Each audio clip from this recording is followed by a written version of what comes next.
जय हिंद। आज का हमारा टॉपिक है class 10 West Bengal board mathematics 26 chapter सांख्यिकी मध्य मध्यक औजाय एवं बहुसंख्यक बहुलक जिसको हम लोग बोलते हैं। ये है आपका आज का चैप्टर। बुक से बनाएंगे क्योंकि अब बोर्ड में ज्यादा समय रह नहीं गया है, आखिरी चैप्टर है और क्लास 10 बोर्ड में अपने वेस्ट बंगाल बोर्ड में इस चैप्टर से सिर्फ इस चैप्टर से 8 नंबर का क्वेश्चन आपका होगा। 3 क्वेश्चन होगा, 3 में से आपको 2 बनाने होंगे जो कि 4-4 नंबर का एक क्वेश्चन होगा। बहुत इंपॉर्टेंट चैप्टर है, ध्यान से बनाइए और समझिए बात को। क्या है तो सबसे पहले कहा है माध्य। सबसे क्या कहता है? सबसे पहले कहता है माध्य, इसको इंग्लिश में कहते हैं मीन। इसके बाद है मध्यक, इसको बोलते हैं मीडियन। और एक होता है बहुलक। बहुलक को कहते हैं मोड, इसको कहते हैं औजाय। अगला है औजाय। इसमें आपको इसको कहते हैं औजाय भी कहते हैं औजाय। ये 4 टॉपिक हैं। इसी 4 टॉपिक में से 3 का क्वेश्चन मिलेगा आपको। टॉपिक 1, 2, 3 क्वेश्चन होगा और इसी में से आपको 2 बनाने हैं जिसमें से आपको एक एक का 4-4 नंबर करके मिलेगा। क्या कहता है मध्य या माध्य। अब यहाँ कहीं पर आपको कहेगा मध्य निकालिए, कहीं कहेगा माध्य लिखा होगा, कहीं मध्य लिखा होगा। आप इंग्लिश नाम भी ध्यान रखेंगे, मीन, मध्य या माध्य, दोनों में से जो भी कहेगा मध्य। मध्य कहने का मतलब होता है एवरेज। हम लोग बहुत पहले एवरेज बनाते थे, एवरेज निकालते हैं ना। जैसे 10 लोग कहीं पर पैसा जमा करके कोई पार्टी कर रहे हैं, आज भी 10 लोग के पास पैसा नहीं है, सब मिल करके पैसा दे रहे हैं, बाद में हम लोग आपस में बांट लेंगे। तो मान लीजिए 4 आदमी हैं, A, B, C, D, ये चारों आदमी हैं। इन लोगों ने अपने तरफ से कुछ पैसे मिलाए। जैसे मान लीजिए A के पास 40 है, इसके पास 60 है, ये 100 रुपया मिला रहा है और डी का कहना है कि हम चलो 200 रुपया मिलाते हैं और सब मिलकर एक पार्टी करते हैं। सब मिलकर कैसे पार्टी करते हैं तो ये हो जाएगा कुल मिला करके 400 रुपये जमा हुए हैं, 300 और 6 4 2 400 रुपये जमा हुआ है। और इस 400 रुपया का हम लोग पार्टी करेंगे और बाद में, अभी नहीं, बाद में जैसे कि डी का ज्यादा लगा है और ए का सबसे कम लगा है तो ऐसा नहीं होगा। बाद में जाकर के हम लोग सब मिल बांट करके सब इक्वल रुपए में बराबर पैसा दे करके हम लोग बाद में बांटेंगे। तो हम लोग कैसे इसका निकालेंगे तो हम लोग इस 400 को, ये जो 400 टोटल पैसे हैं, मतलब जितने भी है उन सबको जोड़ेंगे और जितनी संख्या जुड़ी है 1 2 3 संख्या 1 2 3 4 संख्या जुड़ी है तो इसको 4 से भाग कर देंगे। तो 4 से भाग करने पर ये हमारा आ जाएगा कुल 100 रुपए आएंगे। और अब जाकर के सभी को 1-1 रुपया करके सभी के सर पे पड़ेगा, 1-1 रुपया करके पड़ेगा। अब सी तो 100 दिया ही है तो इसको 100 का 100 ठीक है, इसको 40 रुपये और देने होंगे, इसको 60, और ये जो 40 और 60 दोनों देगा वो 100 रुपये इसको वापस मिल जाएंगे। कोई मिलाकर कहने का मतलब है कि इस तरह से हम लोग मध्य निकाल लिया 100 रुपये। आप लोग को उम्मीद है यहाँ तक समझ में आया होगा।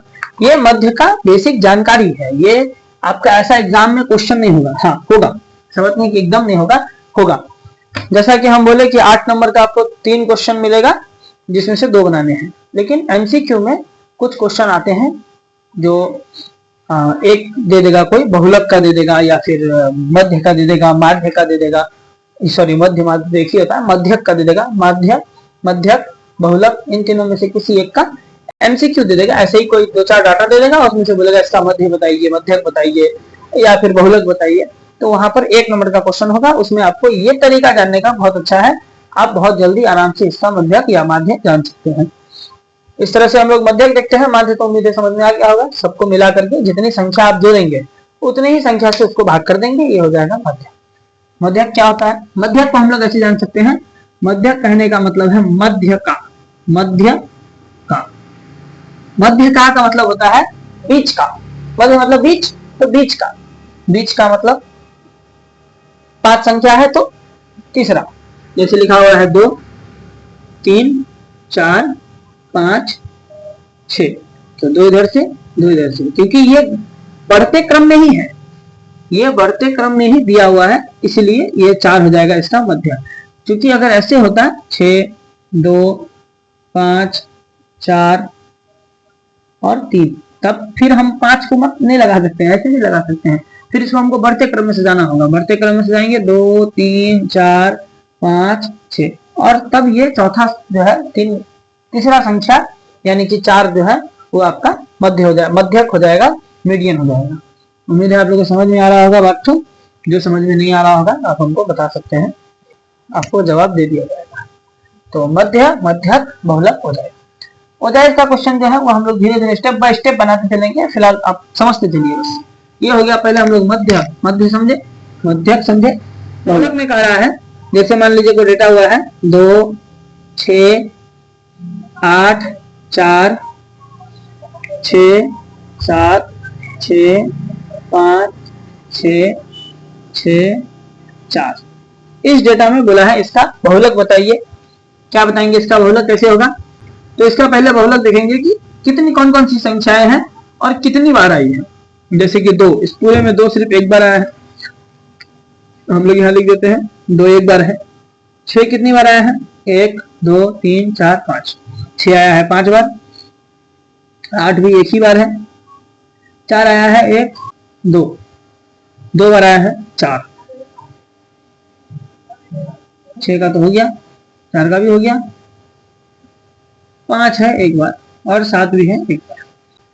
तो इस तरह से हम लोग को समझ में आ रहा है कि जो 6 है वो 5 बार आया है, और 6 ही हमारा क्या है? बहुलक है। 6 हमारा क्या है? आप लोग को समझ में आ रहा चाहिए, समझ में आ रहा होगा। अगर कोई दिक्कत होगा आप लोग पूछ सकते हैं, उम्मीद है समझ में आ रहा होगा, दिक्कत नहीं है। मध्यक, मध्य समझ में आ गया, मध्यक समझ में आ गया, बहुलक समझ में आ गया। हम लोग एक तरह से इसको फिर से लिखते हैं, फिर हम आपको बताते हैं मध्यक और बहुलक का बताते हैं। 2 6 8 4 6 7 6 5 6 6 4, देखिए हम लोग इसका तीनों बताते हैं आपको। क्या होगा, क्या होगा, फिर से मध्य क्या होगा, मध्य क्या होगा, बहुलक क्या होगा। कितनी संख्या है? 1 2 3 4 5 6 7 8 9 10 11, ठीक है, 11 संख्या है। अब इसमें से बोला है पहले तो मध्य बताइए, तो मध्य का नहीं क्या, सबको जोड़ देंगे। 6 2 8 सॉरी 2 6 8 16 16 4 20 20 6 26 26 7 35 7 6 13 35 35 6 6 3 9 39 39 5 44 44 6 50 50 6 56 56 4 60, 60 को 11 से भाग कर देंगे। 60 डिवाइडेड बाय 11। थोड़ा बहुत कैलकुलेशन इधर उधर हो सकता है, ऐसा कोई हेडेक वाला बात नहीं है। कहने का मतलब है सबको आपको जोड़ना है, सबको जोड़ करके जितना संख्या उतना से भाग देना है। तो कितना बार में देंगे? 11 ये 11 पचे 55, और इसमें से बच जाएगा 5, फिर दशमलव 11 चौक 44, इस तरह से आ जाएगा आपका 6 होगा, तो आप फिर यहाँ पर देंगे 5 55, इस तरह से 5.45 समथिंग इसका आंसर होगा। इसको आप बना करके देख सकते हैं, ऐसा कोई बात नहीं है। 60 11 पचे 55, 5 बचेगा दशमलव 50, 11 चौक 44, 6 0 का 0 आएगा, 11 पचे 55। इस तरह से ये बढ़ते चल जाएगा, इसका कोई हिसाब नहीं है। तो ये 5.45 इसका ये हो गया इसका मध्य। ये क्या हो गया? मध्य। ये हो गया मध्य। अगला टॉपिक क्या है? मध्यक। क्या निकालेंगे इसका मध्यक? तो मध्यक निकालने के लिए सबसे पहले इसको हम लोग को इसमें डालना होगा, इसका बढ़ते क्रम में। तो सबसे पहले 2, फिर क्या है देखिए 3 नहीं है 4, 4 कितनी बार है? 1 बार 2 बार, 2 बार 4 लिखेंगे, फिर 1 बार 5 5 लिखेंगे, फिर 6 1 2 3 4 5 1 2 3 4 5 5 बार है, 5 बार लिख दिए। फिर क्या है? 7 है, और फिर क्या है? 8 है। हो गया ना, 1 2 3 4 5, 1 बार 7 1 बार 8, देखिए 8 हो गया। अब इसका मध्यक निकालेंगे, सॉरी। तो 1 2 3 टोटल कितनी संख्या थी? 11, तो 5 इधर से 5 इधर से निकाल देंगे। 1 2 3 4 5 6 7 8 9 10 11 कंफर्म हो गया। 1 2 3 4 5 हटा दिए, छठा ये आंसर है, फिर भी कंफर्म कर लेते हैं। 1 2 3 4 5 ये आंसर कंफर्म। तो इसका मध्यक क्या हो जाएगा? 6। इसका 6 क्या हो जाएगा? मध्यक हो जाएगा। और यही 6 क्या हो जाएगा? बहुलक हो जाएगा, क्योंकि इसमें सबसे ज्यादा बार क्या आया है? 6 आया है।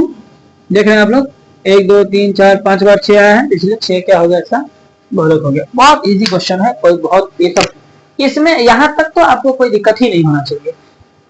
एमसीक्यू में जो आपको 1 नंबर मिलेगा वो समझ कंफर्म हो गया। आप लोगों अगर समझ में आ गया है कंफर्म तो 1 नंबर तो आपका फिक्स हो गया। ऐसे 1 नंबर के भरोसे तो नहीं रहेंगे, बहुत सारा है, बन जाएगा आराम से, दिक्कत नहीं है। दिक्कत है यहाँ तक में, दिक्कत है तो बताइए, दिक्कत नहीं होना चाहिए। चलिए इसके आगे चलते हैं। अब हम लोग इसके आगे करेंगे। इसके आगे कैसे करेंगे? अब हम लोग इससे, अब जो कि सांख्यिकी जाना जाता है, क्योंकि ये ऐसा क्वेश्चन तो 1-8 नंबर का है ना, जो मेन क्वेश्चन है 4 नंबर का जो क्वेश्चन होगा ये वो होगा टेबल वाला। टेबल बनाना होगा। टेबल समझते हैं आप लोग सब? टेबल वाला देखते हैं। टेबल बोला है, सबसे पहले हम लोग मध्य का ही करते हैं। मध्य का निकालने के लिए सबसे पहले बोला है, मध्य में 3 बेसिक मेथड है, पद्धति जिसको हम लोग बोलेंगे, यहाँ लिख देते हैं। एक है प्रत्यक्ष पद्धति,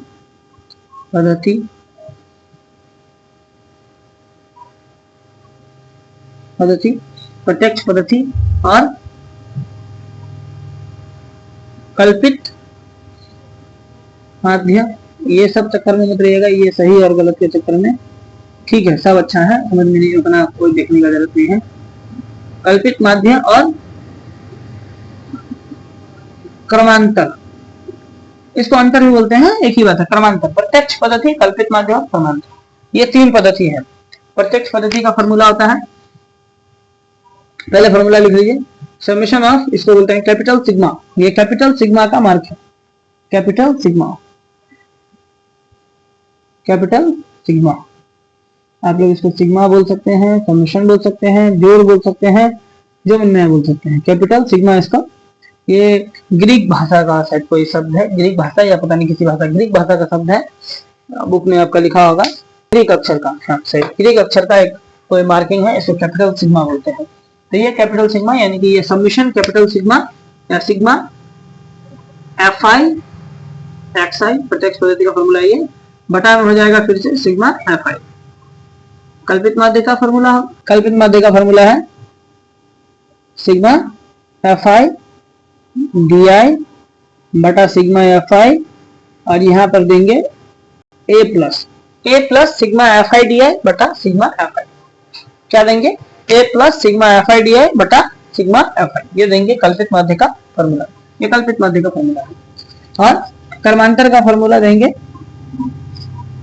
a प्लस ये सिग्मा fi ui बटा सिग्मा fi इंटू, ये देंगे क्रमांतर पद्धति का फॉर्मूला। ये क्रमांतर पद्धति का फॉर्मूला है a plus sigma fi ui by sigma fi into h। ये 3 फॉर्मूला है। आपको इसी 3 फॉर्मूला के आधार पर माध्य निकलेगा। ये तीनों फॉर्मूला आपको याद होना बहुत जरूरी है, अगर ये याद नहीं रहा तो दिक्कत होगा। इसको याद रखिएगा। इसको कैपिटल सिग्मा कहते हैं, इसका मतलब है जोड़। अगर हम यहाँ लिख रहे हैं तो fi और ui का हम लोग जोड़ निकालेंगे। इसका अगर यहाँ हम fi लिख रहे हैं, सिग्मा लिख रहे हैं, तो fi और di का प्लस है, यहाँ सिग्मा fi लिखे हैं यानी कि fi का प्लस है। fi जितना भी fi होगा, सिंगल में fi करके होगा, उसका सब कुछ जोड़ करके यहाँ पर लिखेंगे। इसका मतलब होता है ये। यहाँ तक आप लोग को समझ में आ चुका होगा। हम लोग इसके अगले टॉपिक में, ज्यादा लंबा ना करके, इसके अगले में हम लोग इसको बनाना शुरू करेंगे। तब तक आप इसको याद करिए, इंपॉर्टेंट चीज है, याद नहीं हुआ तो फिर दिक्कत होगा। ज्यादा समय नहीं है, फटाफट करना है, इसीलिए जल्दी जल्दी याद करिए अगले टॉपिक में। तब तक के लिए जय हिंद।